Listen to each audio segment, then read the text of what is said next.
Hello and welcome to the video for stretching your hips and hamstrings. I get lots and lots of requests for this in class.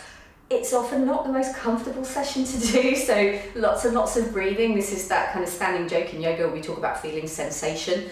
Please don't push too far with this one, just go to where you can hold the stretch. You're probably going to find it useful to have blocks or something like a large book you can put your hand on. If you don't have a yoga strap, then by all means take the tie off your bathrobe or a belt or anything suitable that might help you if you need a bit of extra help getting towards your feet. Just put these to one side until we need them. We're going to start in downward facing dog. So again, from all fours, set up nice and carefully and come up. Now, you may find this is actually really tough to come into first thing, especially if you're cold. Maybe you're a runner, you have very tight legs. So we're going to sink a little bit by bending the knees. Now, if you have tight calves today, bring the feet together or push down into the heels. Deep breath. If your hamstrings are super tight, feet go wide, bum up, sink down. It's going to get further up into the backs of the legs for you. But whatever feels good, you can walk the legs out just to start warming us up. Stay there a bit longer if you like. You can start to walk forward, come into the top of your mat. We're going to do what's called a half salutation. So we're going to inhale, fingers to the floor or hands to shins. Inhale, lift the chest, push the bum back. You're going to feel the stretch up the back of the leg. It's your posterior muscle chain. Exhale, forward fold, bend the knees if you need to. Think chest to thigh. And then inhale, come all the way up. Back down. Inhale halfway, exhale all the way down. And you may find, for some of you, you do actually need the blocks here to get into this position. That's absolutely fine. There's no judgment in yoga, it's whatever feels good for you. Inhale, lift. You can do those a good few times. Now we're going to take some lunges. So we're going to come on down, inhale, lift, exhale, fold, step that right foot back. Now come into this lunge position here. We're going to drop the back knee and we're actually going to let the pelvis go a little deeper. So this is definitely somewhere you might like to push down into the block so you can lift the chest. You'll get a really deep stretch through the inner thigh here and through the front of the hip.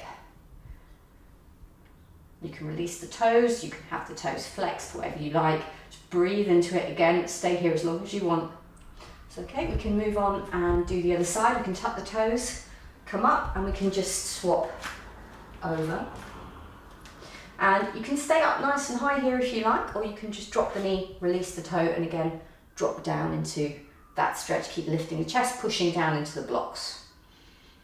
Feel free to move a little bit too if that feels good.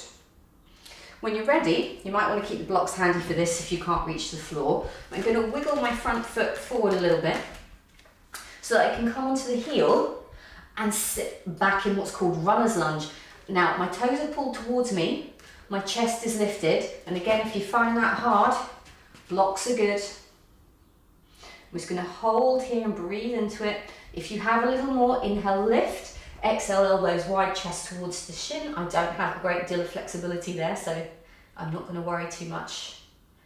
And if you really want to go for it, turn that foot towards 2 o'clock.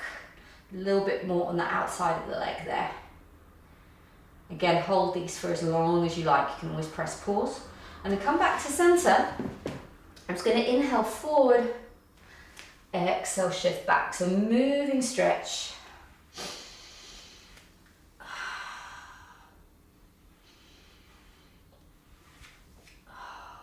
Good. And then again, I'm just going to change legs.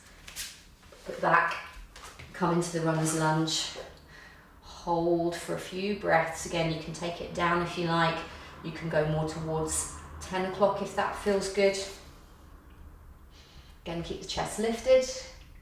Now this is one where you have to try and remind yourself to smile because it hurts a little bit. And then bring it in. Inhale forward. Exhale back. Forward. And back. And then I'm going to tuck my toes, bring my hands down, move this out of the way, downward facing dog. And I'm just going to take my weight forward and come down to sit. Now this may be where you like to use a strap. Don't even have to have the loop at the end. You can just take the strap and put it around the ball of the foot. So I'm just going to tuck my right leg in for balance. I'm going to put my strap around the ball of my foot and I'm going to lift my left leg and push the heel away gently without too much in the shoulders. Push the heel till you get stretched down the back of the leg. This is called heron pose. For those of you who have more flexibility, back of the leg, or take the foot and keep lifting the chest. Breathe, try not to grit your teeth, it's hard this one. And then when you're ready to let go, you can bring it in and we're just going to swap sides. Always around the ball of the foot please, not the arch, it can be a little uncomfortable. Inhale, lift and push. Some of you will get your shins really close to your face, that's not me, for which I make no apology. Go where you go. Deep breath. Good, and then relax, bring it in. If you've watched the beginner's video, you'll know that we have bound angle pose. And that's a really nice one to take at this point in your stretch because we can get into the inner thighs here and just get a good stretch here. Your other option is to go wide angle, which means we take the feet as comfortably wide as we can. You have the option also here to sit on a low block or a blanket if you like. Now again, I don't have a huge range here, so I only go where it feels comfortable. The other thing you can do, of course, is bend your knees if this is too tight for you. Have a block handy if you would like it. Inhale, lift. Exhale, hinge through the hips, chest forward, and get a little stretch there, and breathe. Now, if you are somebody who can go, all the way down, you go for it. That's not me. Breathe. Oh. Nice. And then exhale when you're ready. Come on up. Put a little bend in the knees. Be nice. Bring the legs in. Give yourself a little squeeze. I'm going to show you how to get into the seated forward bend, Paschimottanasana, which some of us find really hard.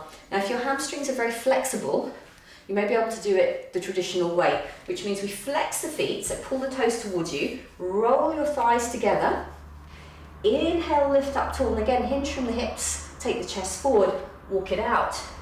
And you can take hold of the feet, keep that chest lifted, and then fold forward to the position that you can hold.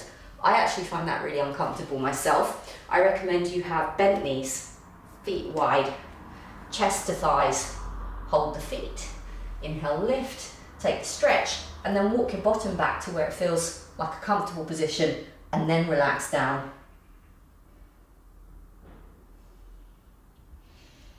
And stay there for as long as you would like. To stretch the front of the hips, and to make your way back down to your relaxation, I recommend bridge pose. Again, we did that in the beginner's practice, where you can come up with the hands on the floor or interlaced. If you would like a bigger stretch through the front of the hip, your block goes the tall way or this way. Come up to the toes if you're going the tall way. Right in the sacrum, it's that little kind of diamond shape bone at the bottom of your back, and you can get a really good stretch through the front of the hips here. That feels really good if you sit down a lot during the day, or maybe you cycle and run. Stay here for as long as you like. When you're ready, up onto the toes. Release the block, slowly, slowly, slowly. And guess what? Shavasana. As long as you like. Again, if you've got 5-10 minutes, stay here, press pause, switch me off. If not, you can either roll to one side or bring one knee up, bring yourself up to sit. Maybe even sit cross-legged for a little while. It's a very underrated stretch for hips and hamstrings. Again, bring the hands together. So thank you for your time on the mat today. It's been great to spend some time with you. Namaste.